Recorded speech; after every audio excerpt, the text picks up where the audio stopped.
Nós sabemos que hoje o grande desafio é de implementar políticas voltadas ao crescimento do IDEB no nosso município. Nós temos um desafio muito grande em relação à questão especialmente do grande problema que se encontra no nosso município relativo ao colégio estar hoje no município e ser como uma secretaria municipal. Sabemos que é de grande relevância para o município, mas nós sabemos também que a educação infantil tem ficado um pouco defasada. Eu tenho uma proposta interessante que é também criar a escola de tempo integrado, unindo não só a educação natural, a educação do dia a dia, mas também com relações ligadas à questão cultural, a questões sociais, que eu acredito que sejam muito importantes. Mas como membro do Conselho Municipal de Educação, licenciado que sou, acredito que o mesmo olhar que se tem para o colégio, ele precisa existir para a educação dos anos iniciais.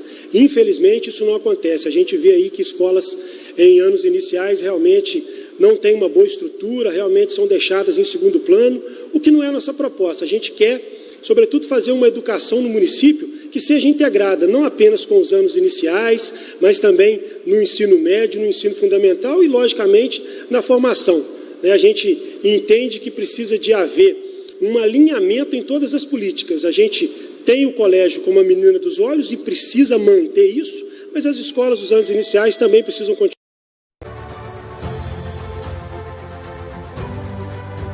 E o tema para a sua pergunta é mobilidade urbana.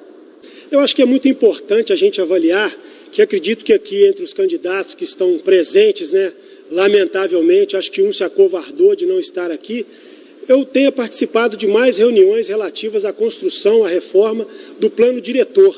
Participei de muitas reuniões e sei melhor do que ninguém do que a comunidade precisa em relação à mobilidade urbana.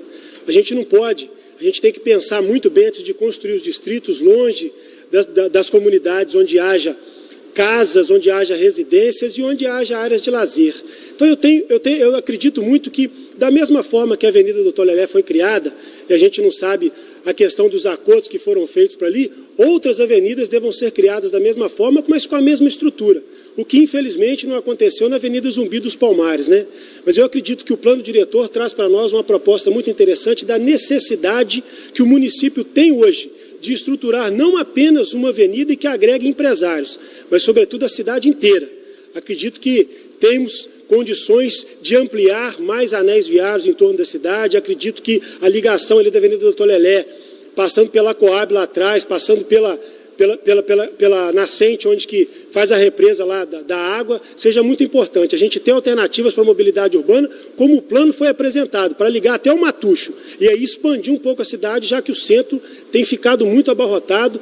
Se não fosse essa mudança que foi feita agora, a gente teria sérios problemas em relação ao trânsito, que não valoriza o pedestre, valoriza o veículo. A gente precisa rever isso, e essa é uma das alternativas. Mas eu acho que não é só estruturar as vias de acesso, a gente precisa estruturar os bairros, Tem bairros que infelizmente se encontram abandonados. Eu tenho visitado todos os bairros da cidade e eu tenho visto o total descaso que a atual administração infelizmente tem permitido.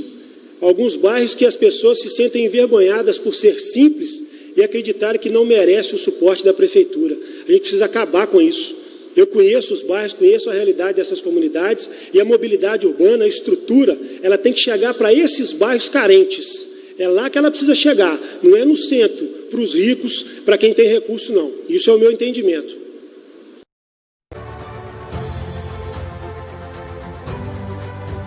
É interessante ressaltar que durante os últimos anos, a gestão atual, inclusive eu sou diretor do Nacional Licenciado, sei que houve muito pouco apoio ao esporte no geral, não só o nacional, que aliás hoje se sustenta sem recursos públicos. E, infelizmente, em toda a região, em toda a cidade, realmente os recursos não chegaram. E eu acredito que agora vocês têm a intenção de trabalhar pelo esporte.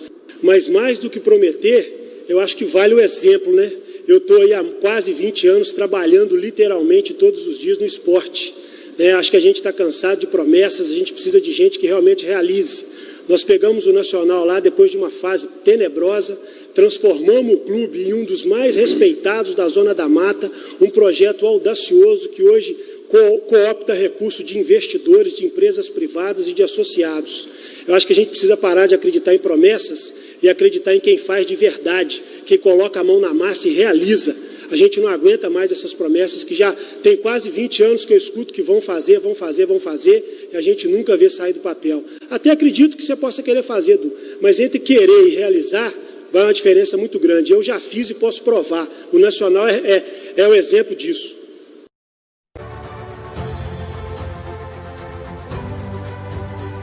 Habitação.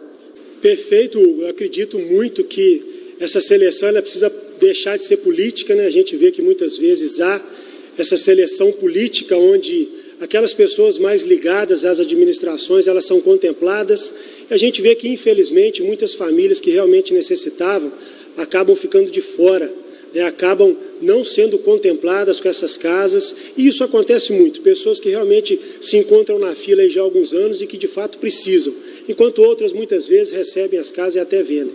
Felizmente, é assim que as últimas administrações fizeram. A gente lamenta não apenas isso, viu, Hugo, Elias? O detalhe é que essas estruturas também, quando elas são entregues, muitas vezes falta uma estrutura básica para que todos eles tenham, por exemplo, a cobertura do PSF, tem uma área de lazer. Você não encontra nessas comunidades, às vezes, nenhuma lixeira e, principalmente, não tem nada de projeto social. Eu acho que não pode, você não pode pensar em construir um conjunto habitacional e entregar para as comunidades mais carentes, e especialmente que tem muitas crianças, se você não construir uma área de lazer, se você não der oferta para eles de um projeto social que não tem uma cobertura verdadeira de saúde, de educação. Muitas vezes nem o saneamento básico ele chega na comunidade. A gente vê que essas comunidades são entregues e que acabam virando um gargalo para a administração pública. Eu acho que precisa ter um zelo um pouquinho maior com essas pessoas que tanto precisam. Mas não é só entregar a casa, é dar dignidade junto com a casa para elas. Realmente isso precisa mudar, já está na hora de mudar. Realmente, Hugo, é um problema sério, a gente vê que isso acontece aí há décadas, infelizmente, né? Não pensam na estrutura e muitas vezes pensam em colaborar com os acordos que muitas vezes fizeram com as pessoas que estão dando apoio a um processo eletivo. A gente vê que isso é muito comum em Visconde Rio Branco. Infelizmente, são beneficiados os grupos próximos ali que ajudam a eleger os candidatos. Eu acredito que, infelizmente, isso acaba prejudicando aquela família simples que muitas vezes não se manifesta, muitas vezes que não quer se envolver na política. E isso não traz dignidade para as pessoas. Realmente, a gente fica triste quando vê, chega na comunidade e escuta dizer isso: eu estou esperando já tem um bom tempo uma casa e eu sei que pessoas que têm uma condição muito melhor do que a minha já receberam e a gente, infelizmente, não. Política pública é para quem precisa, não é para quem está próximo e vota, não.